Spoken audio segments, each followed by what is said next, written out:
আমি সিনেবনস ট্রাই করতে গিয়েছিলাম রিসেন্ট হাইপ হওয়ার ডেজার্ট শপ সিনেবন বাংলাদেশে। আর এটার লোকেশন হচ্ছে বনানীর কামাল আটাত্তুক অ্যাভিনিউ রোডে। সিনেবন মূলত বাহিরের দেশের একটা ডেজার্ট, আর সোশ্যাল মিডিয়াতে তাদের সিনেবনের ইয়ামি ইয়ামি ভিডিও দেখে আমরাও চলে গিয়েছিলাম ট্রাই করতে। সো তারা তাদের 3 টাইপসের সিনেবন লঞ্চ করেছে, যেগুলো হচ্ছে সিনেবন, চকোবন অ্যান্ড ক্যারামেল পিকেন বন।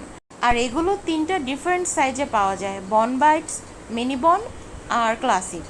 আর আমরা এই 3টা টাইপসের ডেজার্টই ট্রাই করেছিলাম। নিয়েছিলাম চকোবন ক্লাসিক সাইজ, যেটা মূলত তাদের সবচেয়ে বিগ সাইজ। আর এখানে নিয়েছি মিনি বন সাইজের সিনেবন আর ক্যারামেল পিকেন বন। আর আমার হাজব্যান্ড ট্রাই করছিল চকোবন ক্লাসিক সাইজ। আর নিয়েছিলাম মোকা লাটে চিল। এছাড়াও তাদের আরও অনেক টাইপসের ড্রিঙ্কস রয়েছিল। আর এখানে আমি ট্রাই করছিলাম চকোবন ক্লাসিক সাইজটা, যেটা খেতে খুবই মজা ছিল। সো আজকের ভিডিওটা এখানেই শেষ করছি, টাটা।